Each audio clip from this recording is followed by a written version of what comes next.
actually, they advised me to test if it was working or not. Sure. Because I didn't manage to upload my slides. They are too heavy. Really? Yeah, I know. Yeah, movies. Uh-huh.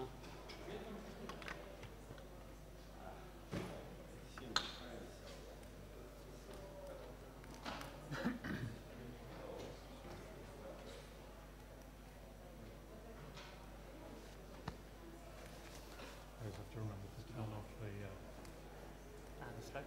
yeah. So yeah, Julian, so you know how it's on, and yeah, it's on.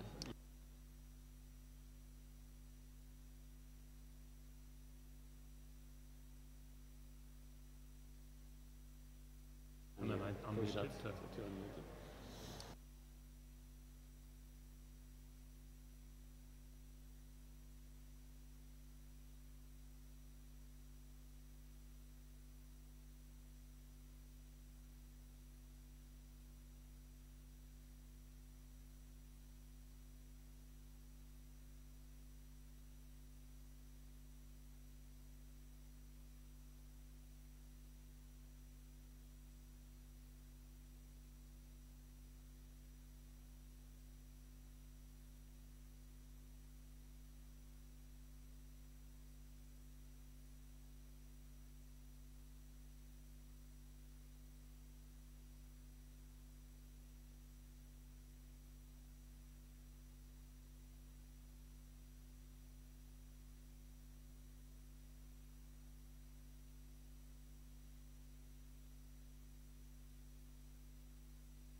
Shall I have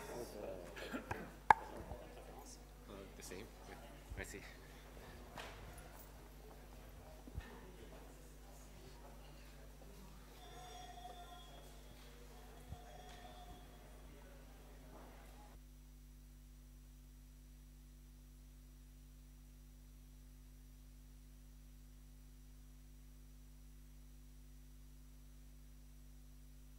When it's ready, you're on air.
Well, welcome back to the last session of the meeting. And first and second up, we'll have Julian Burrell. Julian has nicely agreed to take over for John Karlstrom, who unfortunately couldn't make it at the last minute. Next generation CMB experiments, prospects and challenges.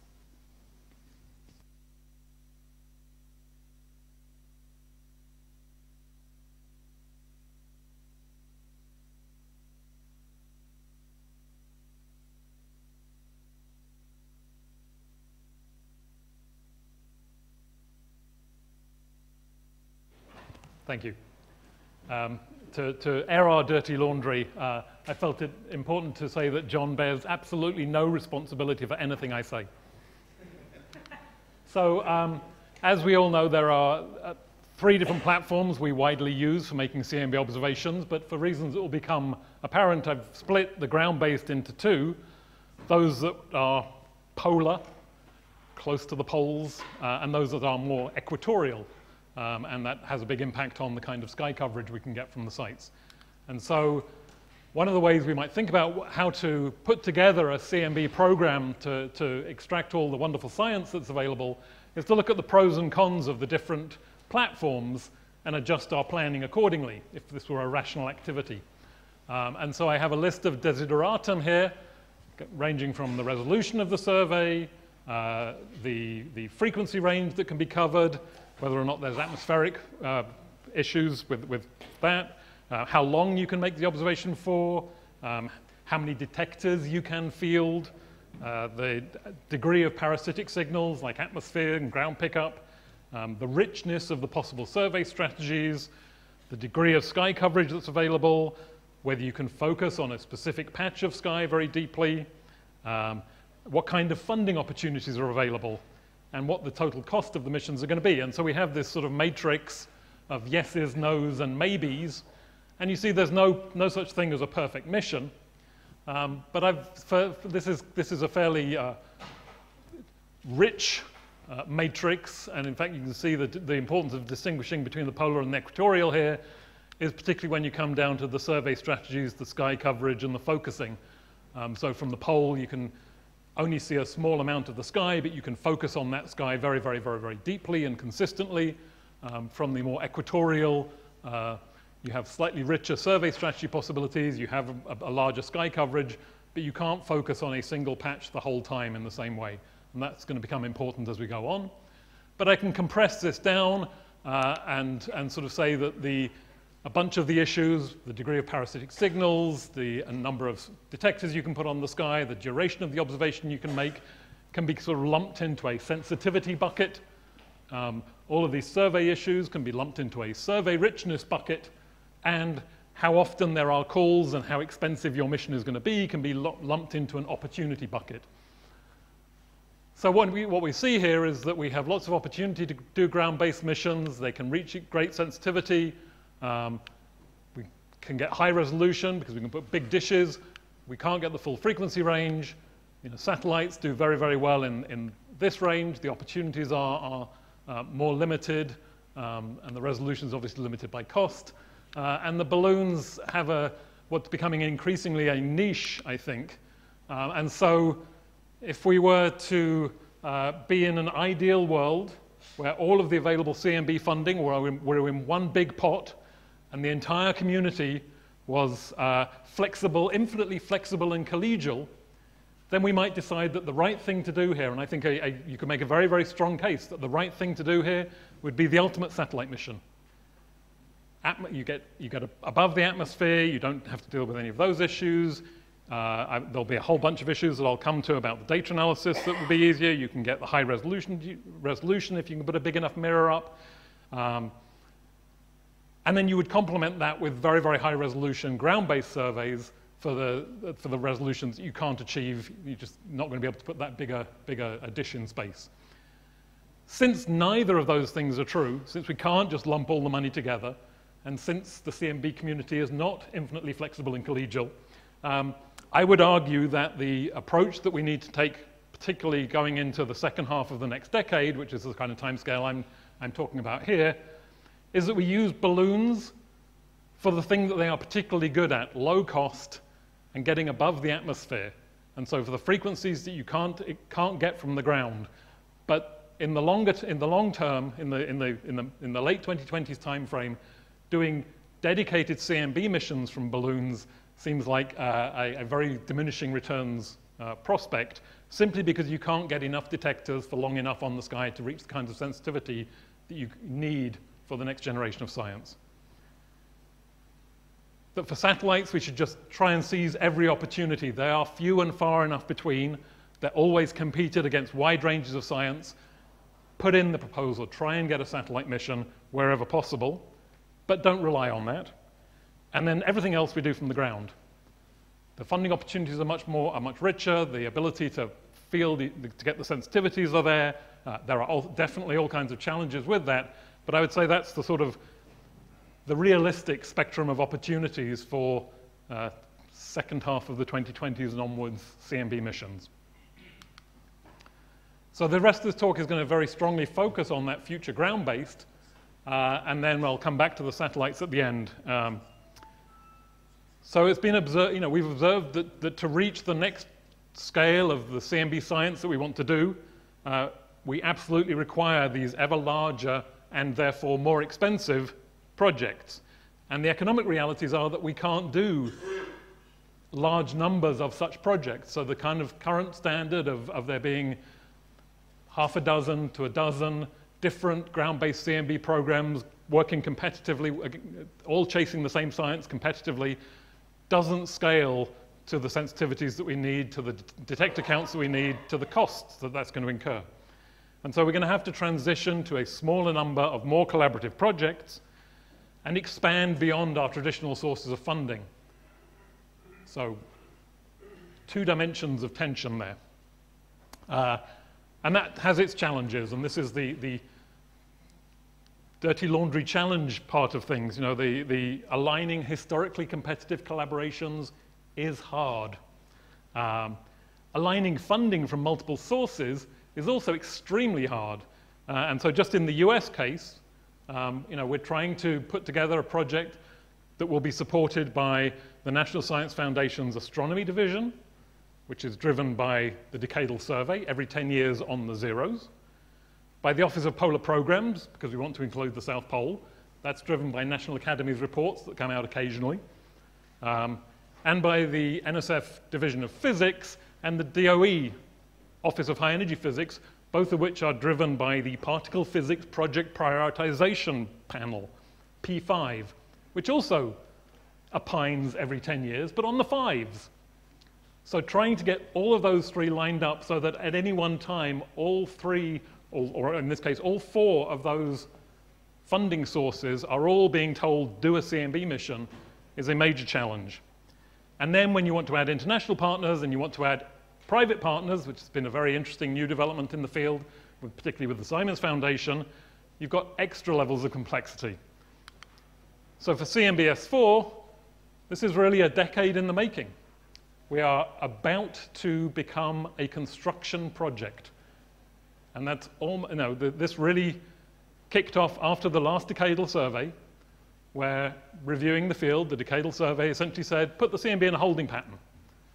Planck results are yet to come. We should see what comes from the ground on R. Well, let's wait and see. Carry on technology development, carry on at the scale we were at, but not really push into anything major. So that really set a baseline that NSF astronomy was not going to significantly move, NASA was not going to significantly move on a CMB mission at much greater scale for that decade.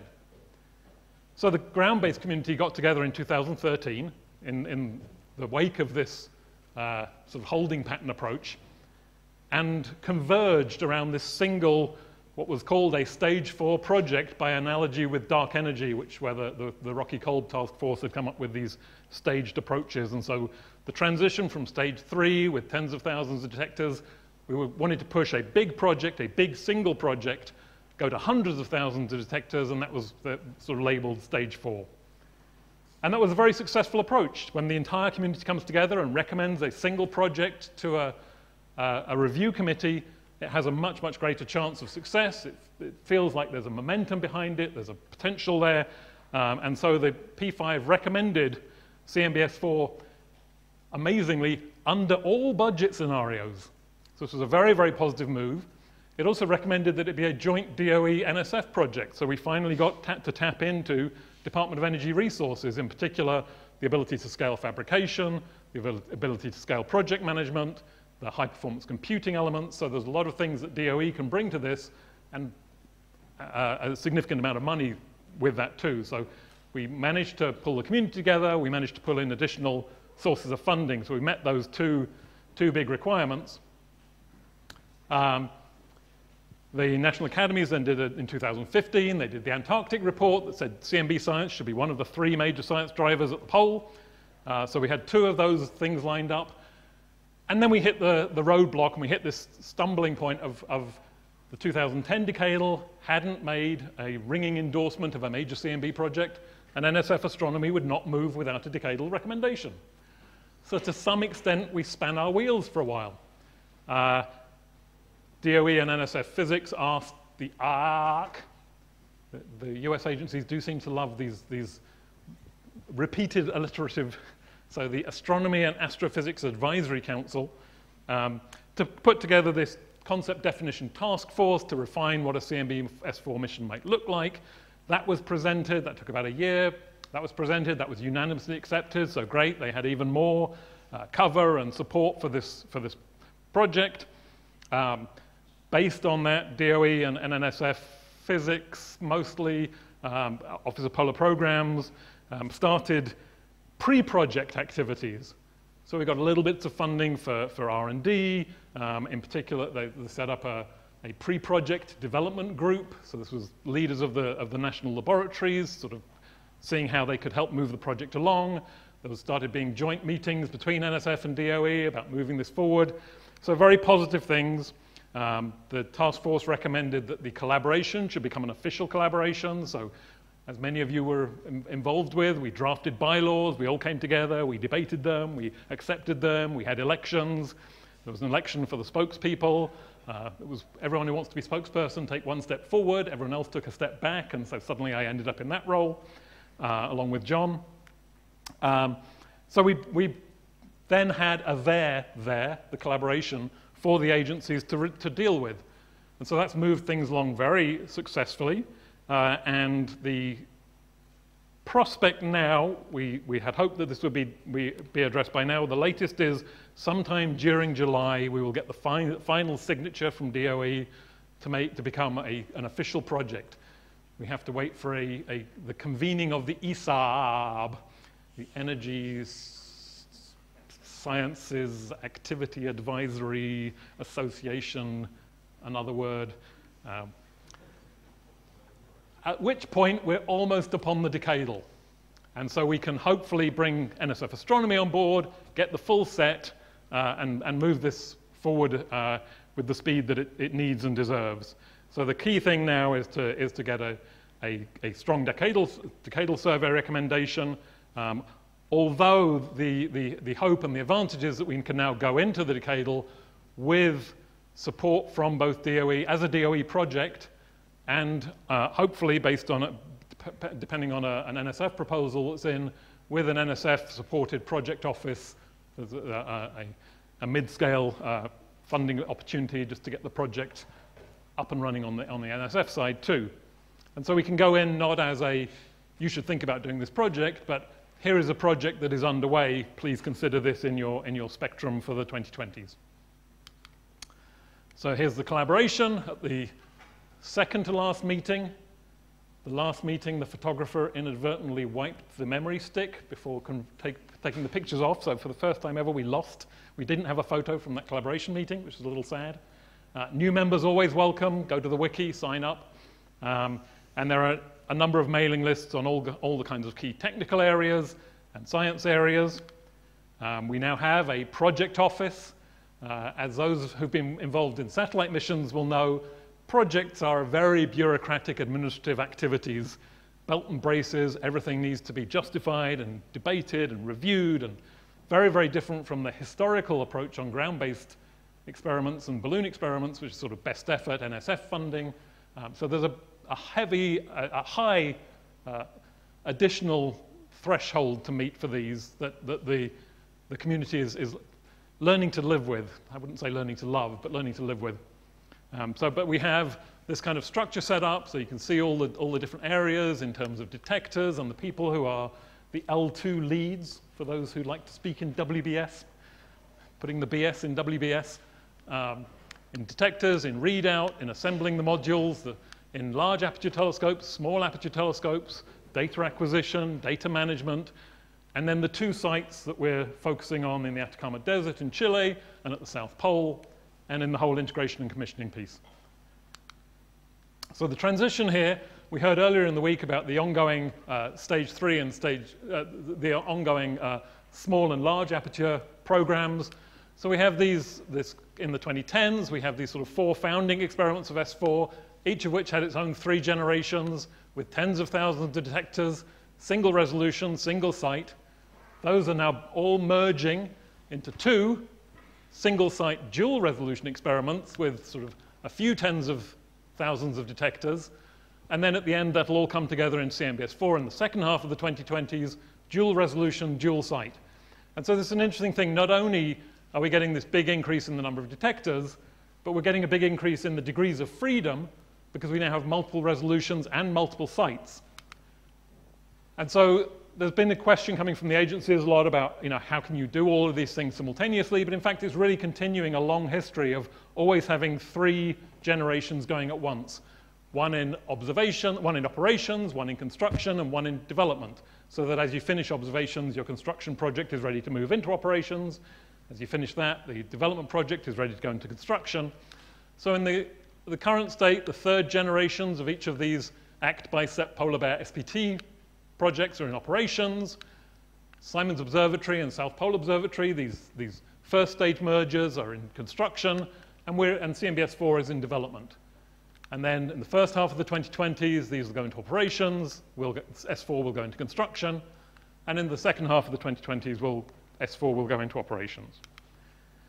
So there's a huge range of science, but as a project, we have to have flow down, we have to say, here are our key science goals, these are the things we must achieve, what measurements do we have to make to achieve those, what instrument is capable of making those measurements.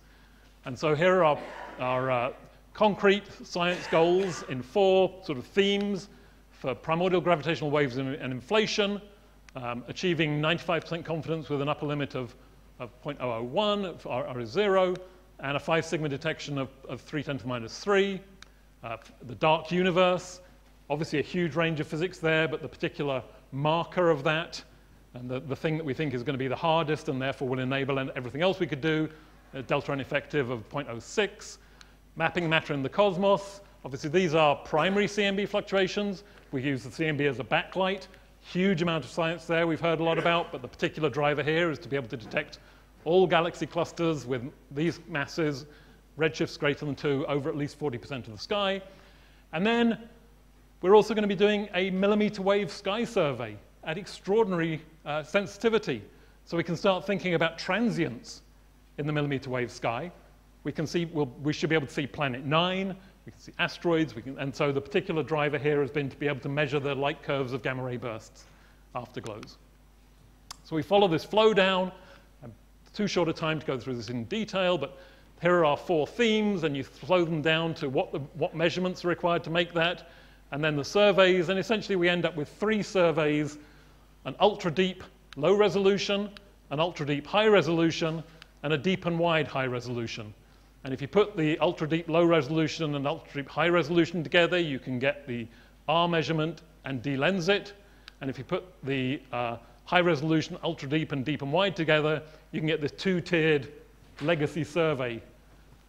And so this leads us to small aperture telescopes at either the South Pole or Atacama, large aperture telescopes, and large aperture telescopes that have to be in the Atacama for the wide area survey because of the ability to reach that fraction of sky.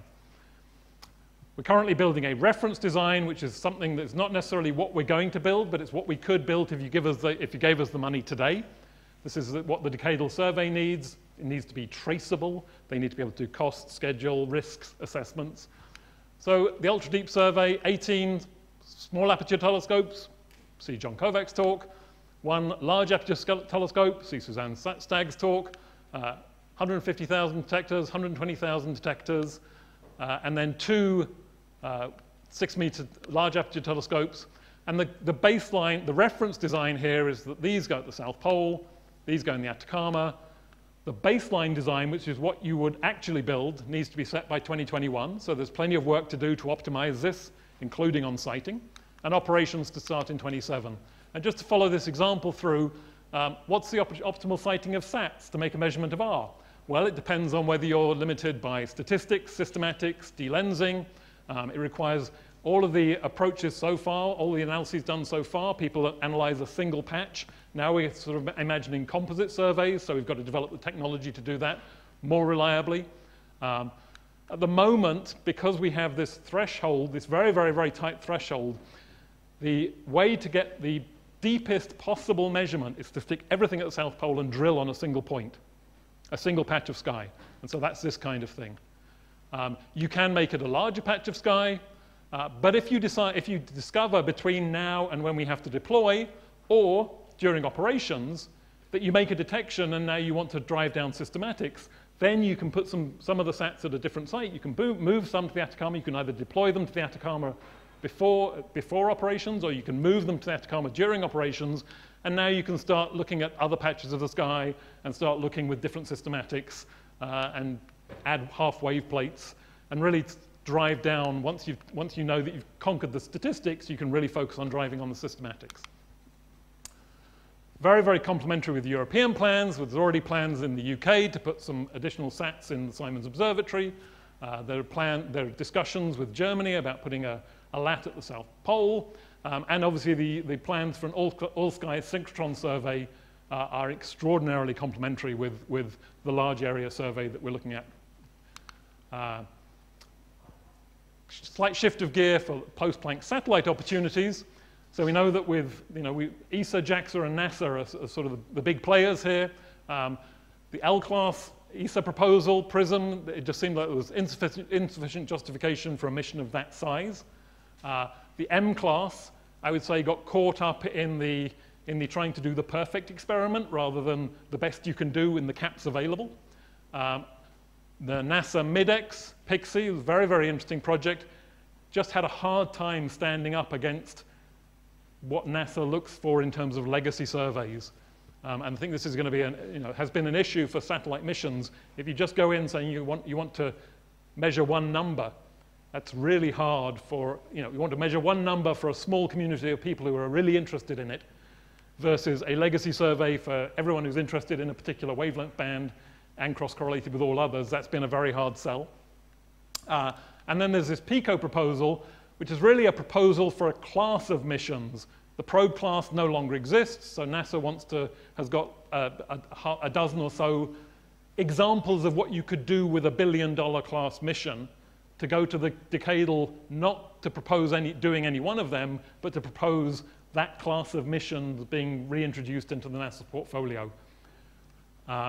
JAXA, its version of L-class, which turns out to be a much smaller L, Lightbird has now been selected, conditional on what is, I love the description, it's very delicately described as non-small contributions from ESA and NASA, or from Europe and NASA.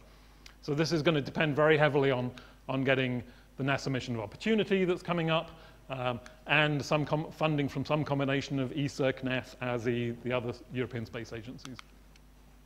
But Lightbird is definitely targeting the cap that's available within that-ish. Medium frequency range, lowish resolution, really designed to fit in those cost caps, despite the fact that it had issues when the cost cap got reduced. Really targeting reionization bump science, not depending on delensing, although that would be an additional thing that could be done. Measurements, the reionization bumps in E and B, which would both be fantastically useful, fantastically important, very, very highly complementary with S4, different multipole range. If you could measure both the reionization and the recombination bumps from different experiments and they gave the same answer, that would be a really powerful and valuable thing. Great mutual benefit. You could imagine using the Lightbird high frequencies to help cleaning the S4 data. You could imagine using the S4 high resolution data to help delensing the Lightbird data. Neither of those are required. Neither experiment can say we need the other. But we're certainly talking about a memorandum of understanding, if both go forward, to make that added value for both. And then ultimately you could imagine combining the two data sets and having a single joint analysis. So here's a summary of the scope of what's in development, construction, and operations running from now through. It's certainly not intended to be exhaustive, so I'm sorry if your favorite experiment isn't on here. This was very definitely a US-focused thing. But you can see this sort of moving from the individual experiments to these combined experiments with multiple resolutions, and that will go through construction. John Kovac is probably blanching at the fact I've added possible operations here, but if S4 is going ahead, then it would seem to make sense to continue this as long as possible.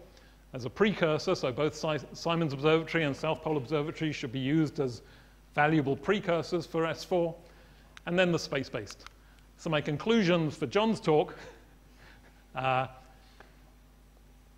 we're really going to have to converge around fewer and fewer, bigger and bigger projects and pull in this extra funding, and that brings in all kinds of challenges of its own in coordinating the funding agencies and the scientists,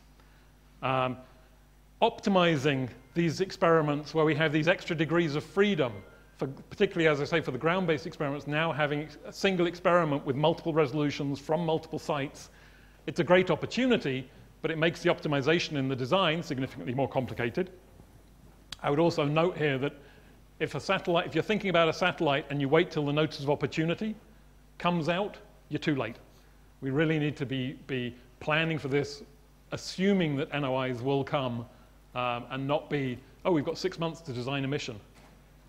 And for ground-based technologies in particular, there's this enormous challenge of scaling up from tens to hundreds of thousands of detectors in fabrication, in deployment, in testing, and in, that was supposed to segue to the title of the next talk, in data management. But I wanted to throw in an advertisement here for a number of meetings. The CMBS4 full collaboration meeting will be in San Diego, October 17th to 19th. There's a B-Modes from Space meeting in the tradition of those, another one in the sequence in Garching, December 16th to 19th, and immediately before that will be the Lightbird collaboration meeting. So for people interested in that, that's Lightbird members or prospective members, put these in your calendar. So moving along to my talk, the particular challenge, it will come as no surprise to many of you that the particular thing that I've been very concerned about is the data management, data analysis challenges of these next generation experiments. And this is work done very much with Rayo Cascatello and Ted Kisner at Berkeley, Nathan Whitehorn at UCLA. And we've also roped in these sort of 4 founding experiments representative of those so that we can develop tools and then test them with data and with pipelines from existing experiments. So sort of keeping that in touch with reality important piece. So the lessons that I would draw from the Planck data management, Planck data analysis, time domain simulations are always going to be critical. We need them for development and design. We need them for pipeline validation and verification. And we need them for uncertainty quantification and debiasing. And they will always dominate the total computational cost. Because not only do you have to generate the simulation, which you don't with the real data, you have to just take the data, but you have to reduce it in exactly the same way as you do the real data. So doing 10,000 Monte Carlo realizations of the entire Planck mission, as we did, generate and reduce them, is a very, very much more expensive operation, even than the number of times you iterate going through the real data. So that sort of sets the scale of your requirements.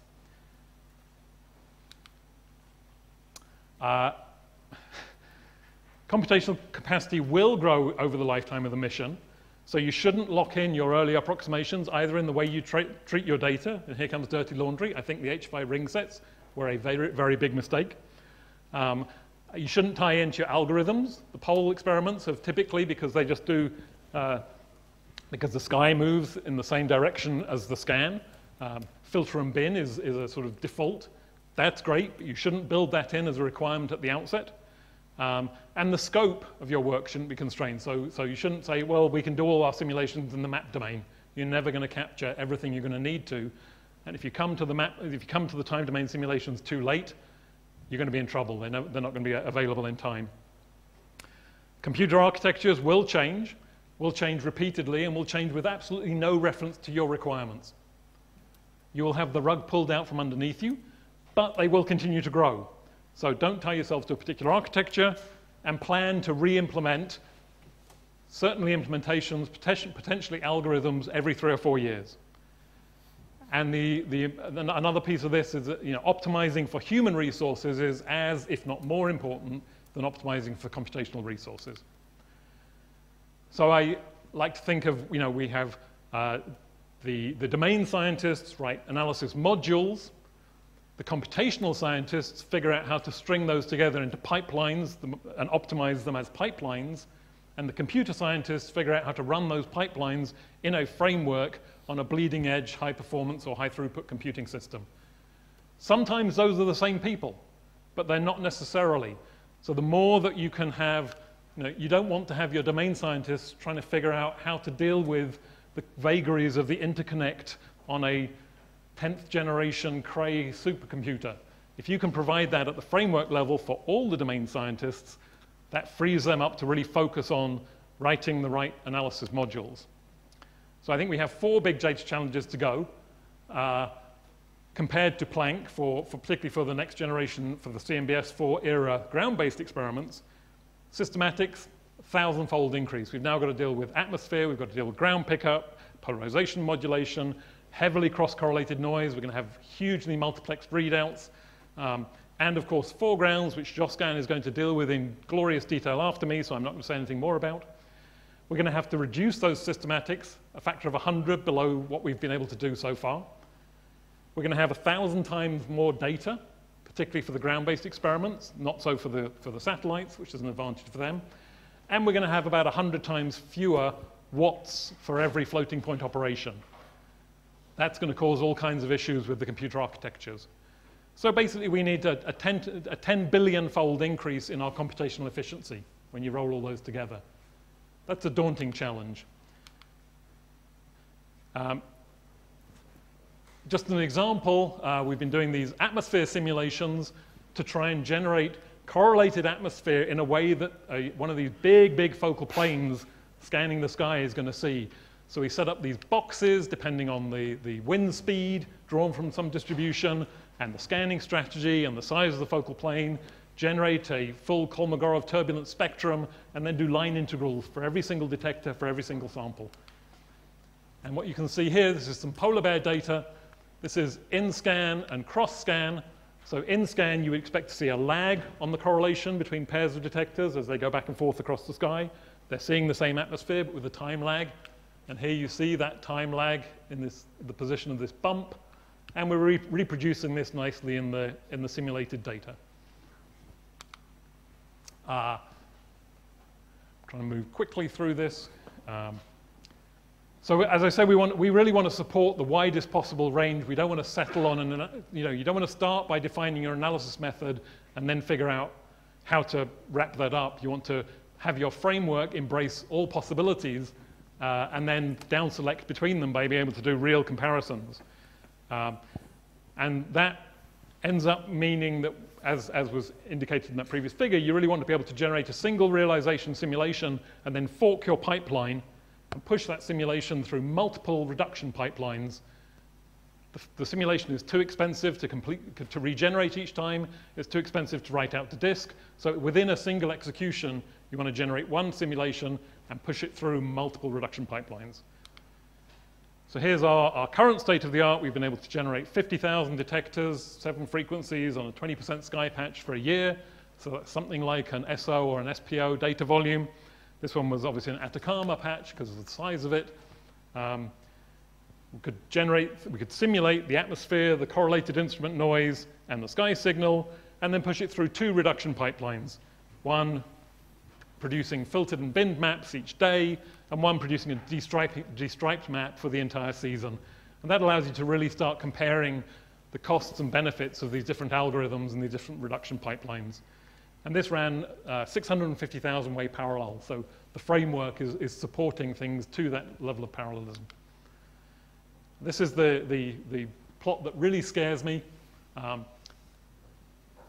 CMB datasets have been scaling like Moore's law. Suborbital datasets, well, all the datasets scaling exponentially for 40 years. And for suborbital experiments, the exponent is the same as Moore's law. This is actually a big pro for satellite missions. You see the satellite missions here. Here's Lightbird. This much lower exponent makes the data analysis out in the late 2020s way easier for a satellite mission with 10,000 detectors for 3 years, or 5,000 detectors for 3 years in this case, versus a ground-based mission with 500,000 detectors for 7 years. The data volumes are just going to be orders of magnitude, so many orders of magnitude different. This is the current NERSC machine, and these are as a proxy for Moore's law, I just used the peak performance of the flagship computer at NERSC at any one time. This is obviously projection, except we know that Moore's law is ending, and this is now the projection. And we're in big trouble up here. I don't know the answer there. This is what keeps me awake at night. So we can't afford to be picky about where we get our cycles from. We're going to need to use high-performance computing and high-throughput computing.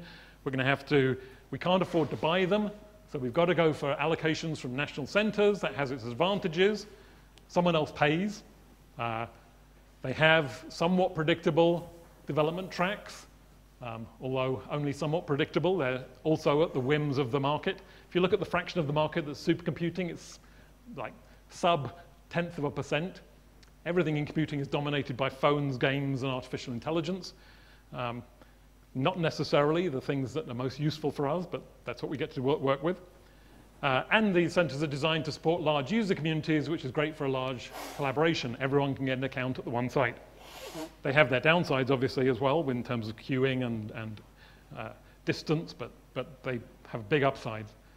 So we're definitely going to have to use both high performance and high throughput computing.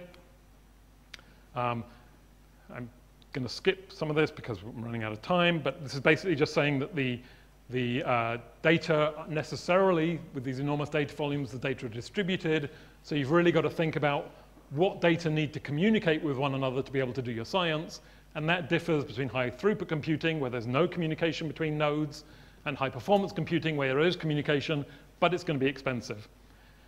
And then you want to map the distribution required by the algorithm to the memory, the data location in memory, and now you have the challenge that different algorithms prefer different distributions. So for example, if you're doing an atmosphere simulation, it's the same atmosphere for some particular period of time, so all the detectors you want to see all the detectors for one slice of time. On the other hand, if you're doing a full beam convolution, 4-pi beam convolution, one detector has the same beam for all time, we hope. So you want all the time for a single detector. So you have these orthogonal preferred data distributions. So we really need to think about how to manage that so that the cost of remapping data doesn't hit our computational efficiency so badly that we can't reach those scalings that we need to. So I'll skip, this is the toast data distribution, we'll skip over that. So the consequence of this, you want to match your algorithms to your architectures. Wherever possible, use high throughput computing because it's more ubiquitous. It doesn't have, if you don't need the fast interconnect, don't clog up that one. Use that just for where you need it. And don't let the architecture, but at the same time, don't let the architecture drive your algorithm development. Design the algorithms you need, and then we'll figure out how to run them. But it does mean that we also want to think about the sequencing. So because of those orthogonal data mappings, you want to cluster together all the things that prefer detector-ordered data where possible, and then all the things that require time major data. And if you're going to have to do a remapping, just do it once. You don't want to be remapping between every single module. So this is a project that I alluded to at the outset to try and combine the Toast high-performance computing framework with the SPT3G high throughput computing framework. And we'll sort of do this in 2 phases. In the first phase, we'll implement the data transfers between the 2 approaches, both in file format and in memory distribution, and incorporate the pivoting to allow you to do this match back and forth between detector major and sample major ordering. And then in the second phase, really try and implement completely agnostic modules that don't care which of the 2 approaches you're in, but push the entire pipeline through, potentially moving between the 2 frameworks in situ. So second advertisement, we're holding a couple of Toast workshop hackathons. There'll be like a day's worth of seminar discussion, introduction to the framework, and then a day to work on your own project with experts available, and then a day to come back and review that. So this is 2 of those being planned, 1 in the US and 1 in Europe, to make it as easy as possible for people to attend. And the US one is going to be immediately before the CMBS4 fall workshop. So you can plan for a week in San Diego. And then a second one sometime during the week of November 18th. Exact dates still to be decided, but at CISA in Trieste. And then I was given permission to throw out 1 slide, something that was skipped over on Monday. There is a final Planck data release coming. It didn't appear in that sequence of Planck data releases, but it is imminent. And just to advertise some of its key features, this will be an official Planck product, so it will have the kind of scrutiny that all the official Planck products have had. It's uniquely a single coherent reduction of all of the Planck data. So for the first time, all of the frequencies, HFI and LFI, will have gone through the same single pipeline. It includes between 10 and 20% more data per frequency, because it includes the repointing maneuvers. That not only gives you extra data, but it gives you extra cross-linking. So it's a very useful thing to be able to include. It will have the lowest systematic residuals and the cleanest component maps and the lowest statistical, given this extra data.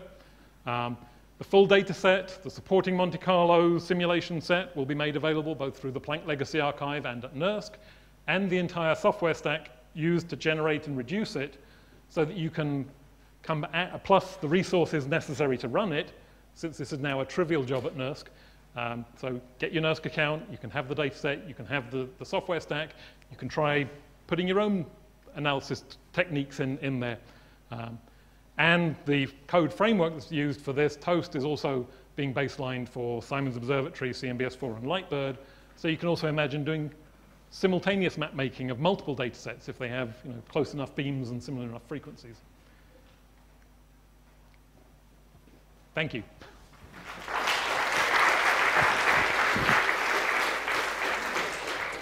Time for a few questions.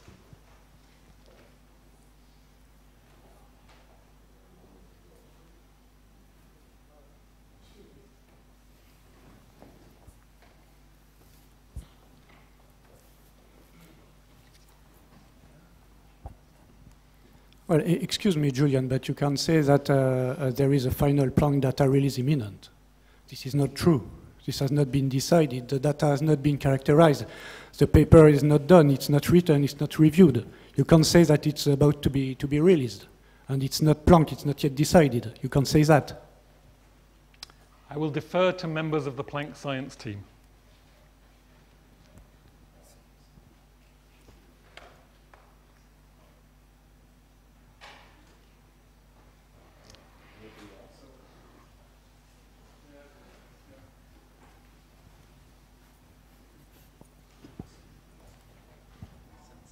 Okay, I don't want to come. I think it's we should have discussed this slide before. Anyway, just to say that yes, there is a discussion on some point. I agree with some point you put here. I think it's not the place to discuss this, unfortunately. So I would have preferred to discuss this before. I would have preferred to inside the Planck community. And all of the future is not about this. So if you want, I mean, there has been advertisement on Monday and today about things which are post the legacy release. This is a message.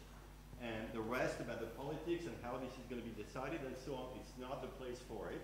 I would rather have questions now about the future of the field that has been described in the previous two talks, if I may. I agree.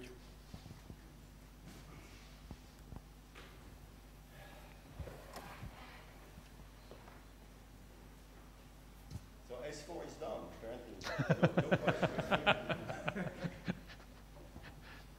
All right, well. Okay, well, let's thank Julian again.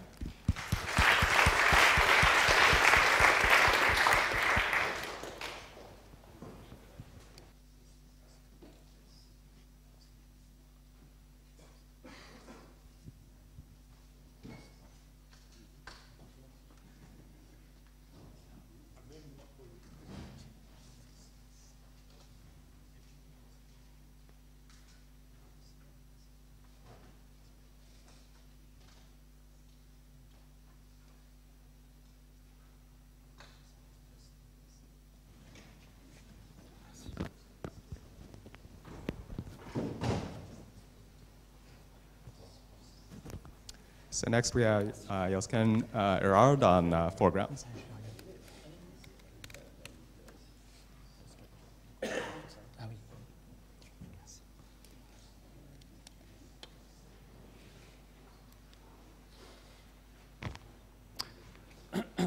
Okay, hi everyone.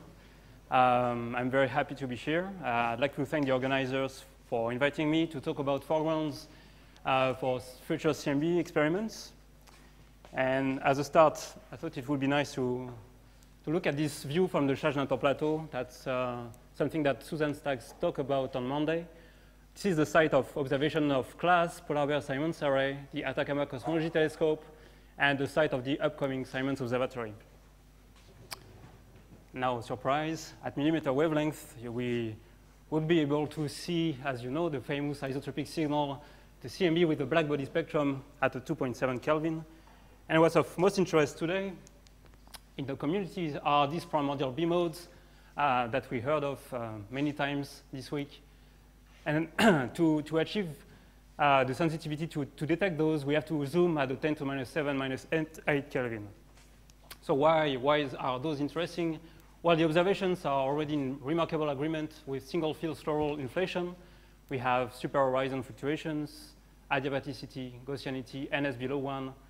But as you know, we want gravitational waves in addition. So talking about foregrounds, one of the first foregrounds, if I can call it this way, is the CMB lensing. So that the effect you can see here is a remapping of all the CMB fields.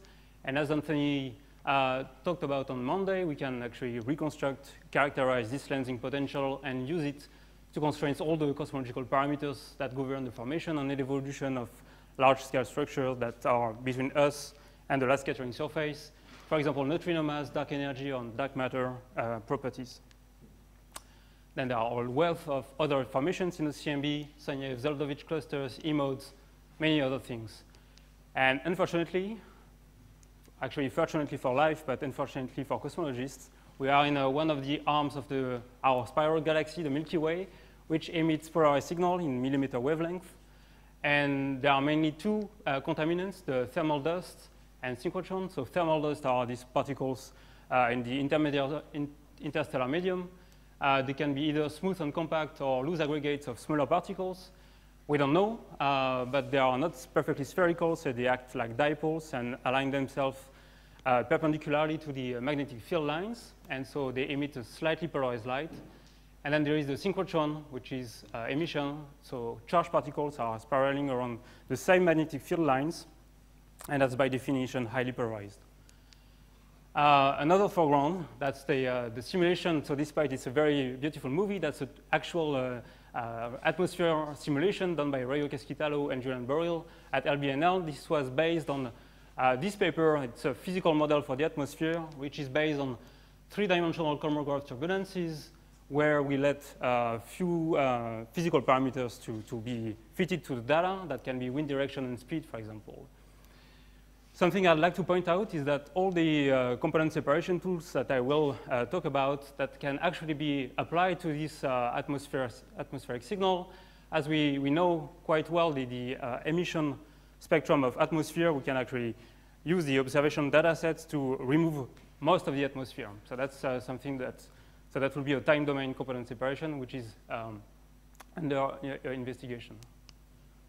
Then to be complete, then there is ground pickup and other instrumental systematics, which are quite important. And that's just a teaser of the upcoming polar bear paper, which is analyzing 3 seasons of observation of the bicep field, but with a rotating alpha plate. And it's true that in these data sets, we clearly see that ground pickup can be one of the major problems. So despite all of these contaminations, the last few years, I've seen a series of measurements of the lensing B modes to very high accuracy.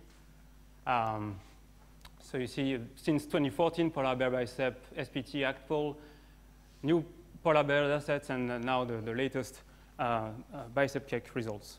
So what we are looking for is this excess of power on the largest angular scales, the primordial B modes.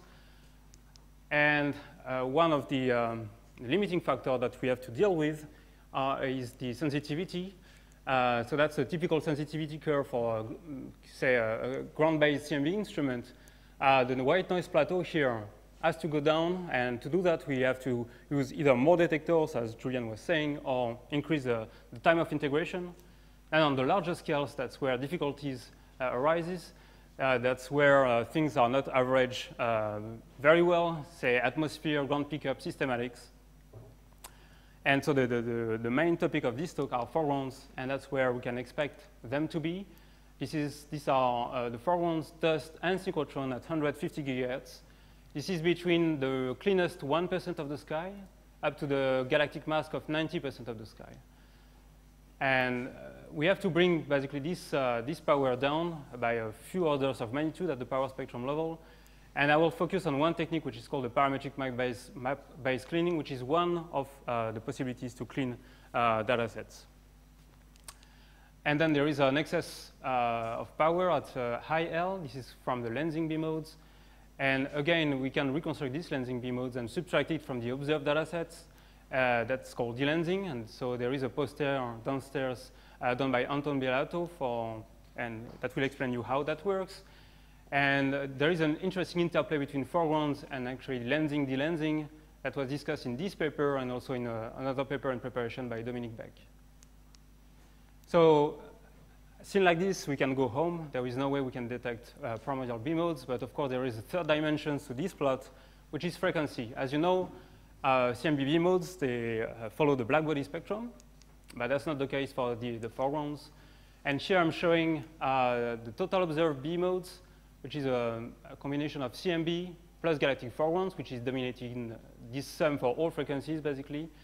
That's as a function of L and as a function of frequency. So what I just showed you is this thin line here. And so you see that there is a minimum around 80, 70, 80 gigahertz. That has been shown by Planck, for example. And at high frequencies, we are dominated by dust.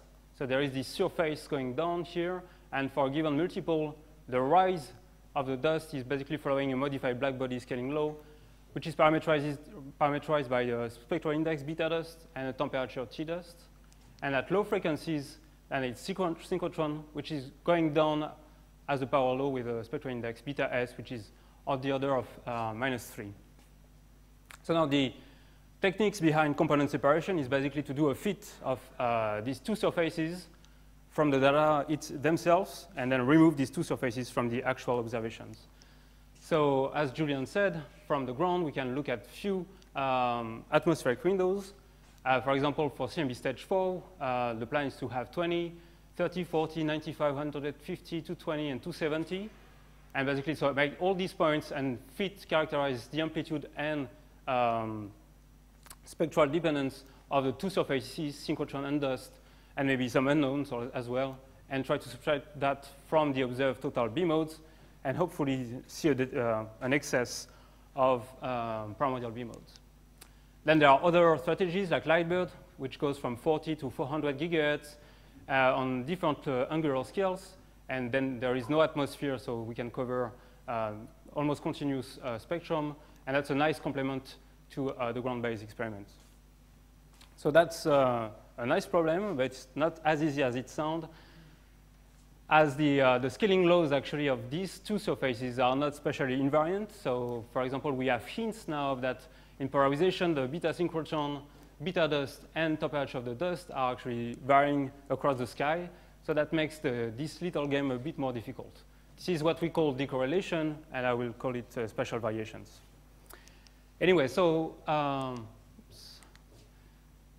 what we have, we can pose the problem mathematically. So when we observe a pixel on the sky, we look at one pixel on the CMB sky. So then we have few other contributions from dust, synchrotron, and all the other foregrounds. So we can say that a given frequency that we have on this pixel will be a linear combination of CMB, dust, synchrotron, and the coefficients in front of this sum can be put into a mixing matrix A, which can be parameterized by a set of spectral parameters, the betas that I just introduced before. And then to all of that, we have some noise. And so the component separation that I will present proceeds in two steps. First, we ask ourselves, what are the foreground scaling laws?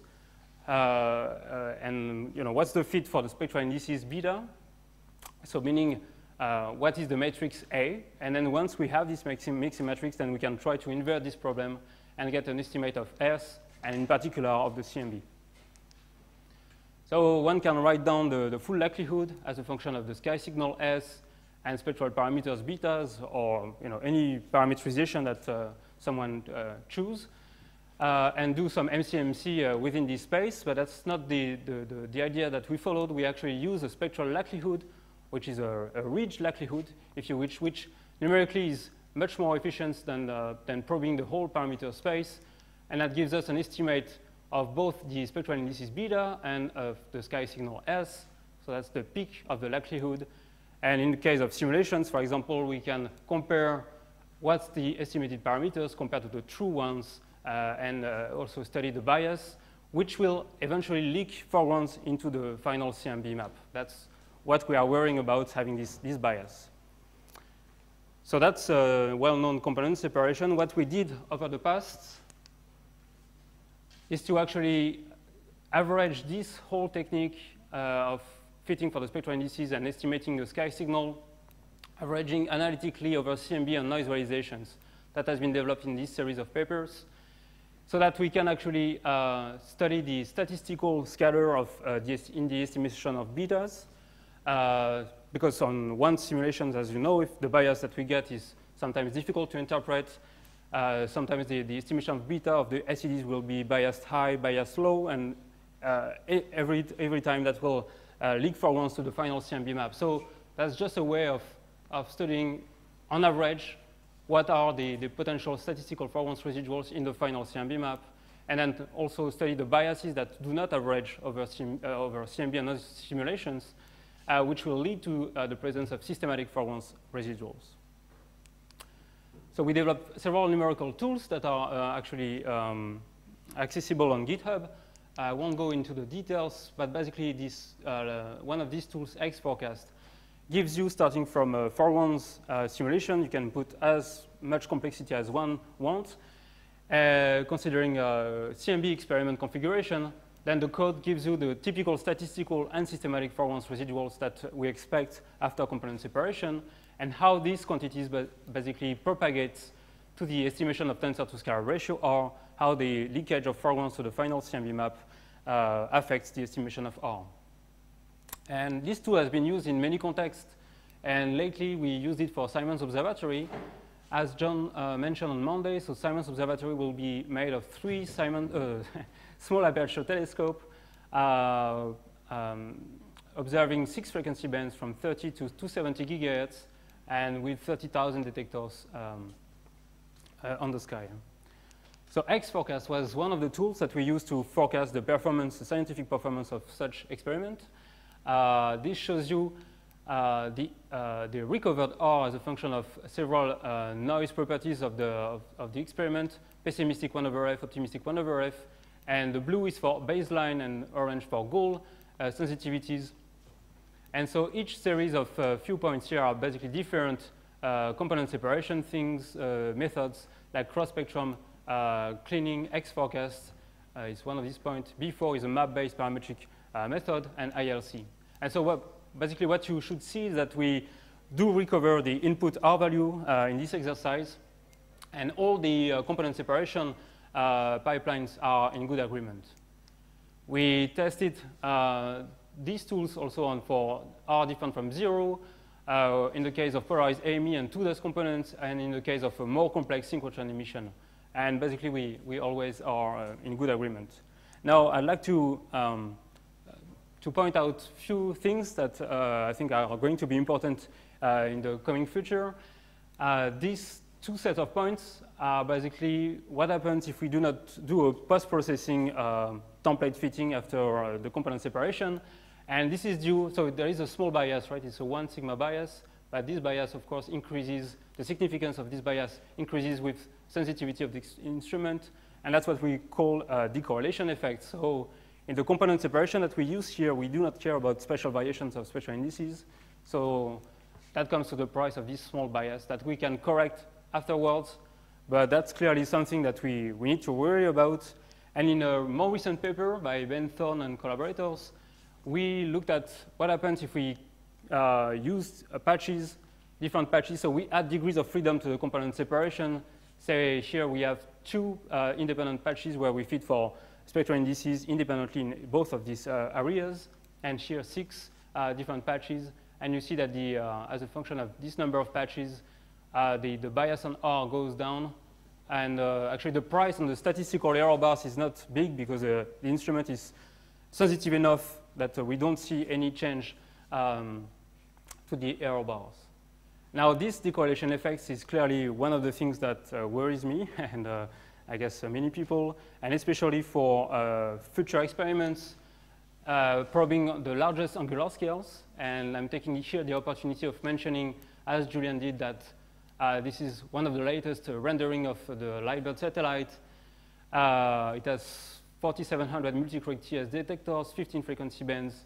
So there are 3 telescopes on board, 3 instruments, 3 rotating alpha plates, and 3 years of observations at L2 starting in 2027. And that's a schematic of the low, medium, and high frequency telescopes, focal planes. So what we developed within the context of Lightbird is a multi-patch approach, which is the simplest thing that one can do to add enough degrees of freedom to probe this decorrelation effect. So we just simply use a Hill-Peaks pixelization over the sky and basically try to add degrees of freedom so that the real SEDs that are spatially varying over the sky can be actually, characterized in independent patches. So we developed a full pipeline that is described in this paper that I will not describe. But I guess what's important are these results. So this is for a typical satellite, and this shows the total B modes, the primordial ones here for R equals 10 to the minus 3. And if you fit for a single spectral index over the whole sky, then you get residuals, in this case of specific sensitivity, residuals that are very low, much lower than the scientific target that you have here. Now, if you increase the number of independent patches, say if you use NSide 2 as a Hill-Peaks grid to analyze all of your SEDs, then you boost the statistical error by the number of patches. If you go to NSide 4, 8, 16, 64, so you get residuals, statistical residuals, just due to the fact that the data sets are noisy. The recovered betas or the recovered SEDs are also scattering high or low, so there is some, in average, some leakage to the final CMB map. And if you do not characterize these foreground residuals, then you get a bias, which was mentioned in that paper. But we actually show that from the data itself, we can model the statistical foreground residuals and just treat them as a noise in the cosmological likelihood. So very briefly, we show in the paper that in several cases, we basically, even if these statistical foreground residuals are much higher sometimes than the actual scientific goal, then we get an unbiased measurement of the input R values at the price of course, increasing the error bars on tensor to scalar ratio. So now the ongoing question is, can we be a bit smarter than using Hill-Peaks grid? And the answer is yes, of course. And that will give us some room in the case of more complex foregrounds, more room statistically speaking, sorry. And we are working towards an adaptative multi-patch approach where we try to increase the size of the patches, but keeping the systematics under control, or at least under the level of the statistical error bars. So the idea is to find out from the data themselves independent regions for the beta dust, beta synchrotron, temperature of the dust, any spectral parameters that you like, given the noise of the experiment, and then look at fully marginalized spectral likelihood at the end of the day. So we put together patches, region of the sky that we believe have the same SED. And I did an exercise just 2 days ago where looking at the typical error bars on a Lightbird-like instrument for beta dust, beta synchrotron, and T dust. And I've been trying to find sky regions for which the variations of given spectral index is defined to be lower than the statistical error bar on spectral indices by setting a threshold of 10%. Anyway, that's what is important is that I think keeping the science goal still valid, we can find a better pixelization than the HIPX grid with a number of patches which is reduced by almost a factor 3, factor 9, and factor 9 also for T-dust here, without compromising the scientific goals of the experiment. One of the last slides, that's another application of the X forecast formalism that I wanted to point out. We have been looking with Dominic Beck and Radek Stompo at the lensing estimation and delensing in the presence of diffuse foregrounds. So we started from foreground simulations, used the CMB stage 4 observation specifications, and performed 2 sets of analyses without the component separation performed the large aperture telescope, and 1 case with the component separation performed on the LAT, and then performing lensing reconstruction and delensing. And the takeaway message is that basically Dominic is seeing a bias on delens BB in the case where we do not do the component separation on the LAT at the level of a length of 10%, which is the target for CMB stage 4, whereas if we do the component separation on the LAT prior to do the lensing reconstruction, then we get bias which is of the order of the residual foregrounds that we have anyway on the small aperture telescope data. Okay, so for my conclusions, so CMB forecast and X forecast that are available on GitHub are great tools to, sorry, I cannot read, are great tool to address specific questions. For example, the optimization of a focal plane, average performance of an instrument in the case of simple modeling of the SEDs, in particular the study of systematics. That has been very, very useful since we don't have to run thousands of simulations to get a statistically valid answer. That said, now the spatial variations of SEDs, I think it's the source of one of the largest bias in BB that we are about to see. And it's going to be particularly important for space missions. The multi-patch approach is a way, I would say, a very simple way of hiding the necessary degrees of freedom in the component separation to deal with these spatial variations. And we show that including an estimate of the statistical foreground residuals in the cosmological likelihood, that's a crucial step to get an unbiased estimate of tensor to scalar ratio, in particular for low values of R. So you can take any sky, can be very, very complex, but there will always be a contribution from these statistical foreground residuals. That's why I think it's important to mention. And we also show that adding moments, following the idea by Schluba and collaborators, and also projecting out some templates of the dust and synchrotron can also mitigate some systematic leakage. That's something I'll be happy to discuss offline. And now we are currently working on finding data-driven constant spectral indices regions as a way of lowering statistical foreground residuals while keeping the systematic foreground residuals under control. So last slide, I'm just advertising that we are looking for a postdoc at APC, starting as soon as in the fall of 2019. So if you are interested in component separation, happy to work in Paris. It's not always that hot. Please contact us or advertise the job. Thanks.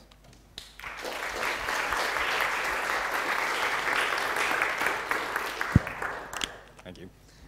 We have time for a few questions. Okay.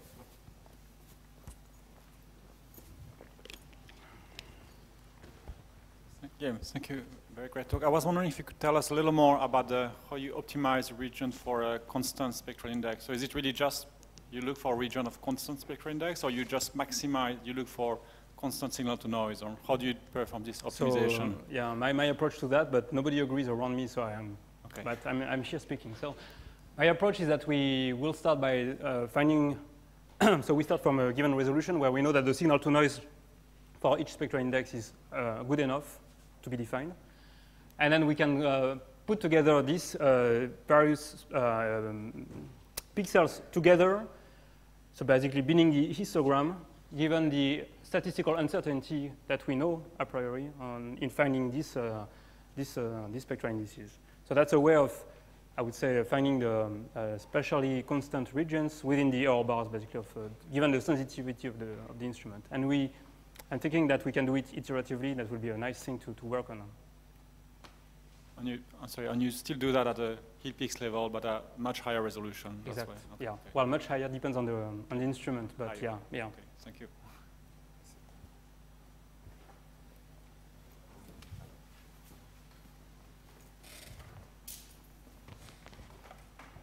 Hi. So in your simulations, you took a power law synchrotron and a gray body dust, and you scaled them and so on. Yeah. If there was a small component of, say, emission from, I don't know, magnetized dust, which looked like a black body over a restricted frequency, say 50 to 150 gigahertz, what would be your strategy to deal with that? You have lots of bands. Yeah, no, that's a very good question, right? That's a very good question. Well, what is the answer? I know the question. No, so I think against surprises, basically, the main idea is to do null tests, right? So we will split either the sky in time domain or, frequency space, do 1/2 bands, etc., and basically try to see how robust our either estimates of R or our reconstructed CMB map is robust against these splits, and just to, try to see if there is something wrong. Now I don't know if that's there is also CO lines, right, everywhere. And I know that for Lightbird, for example, we use notch filters, which are basically filtering out on the hardware of the focal plane these lines. And hopefully we will not have to deal with those.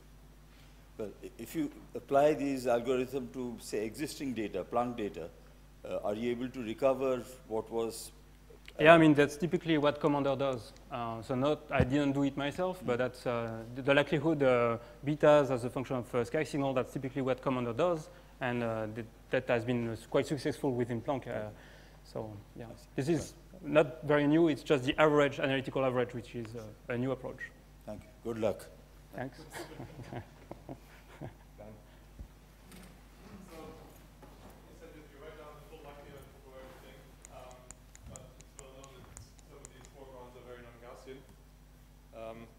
Could you tell me how you write down the full likelihood for that?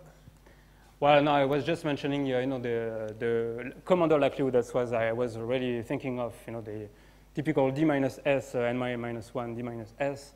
That's what the Commander is actually sampling, and that was the likelihood I was mentioning. So assuming that, of course, yeah, foregrounds are Gaussian. That's true, yeah, which is not true. But,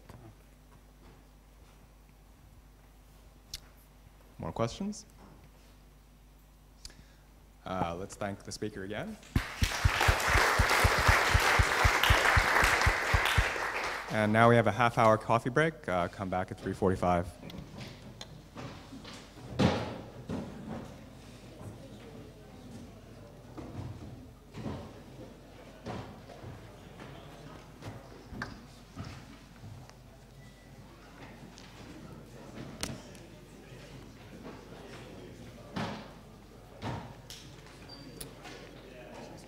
J'étais prêt à le mettre par terre, mais je...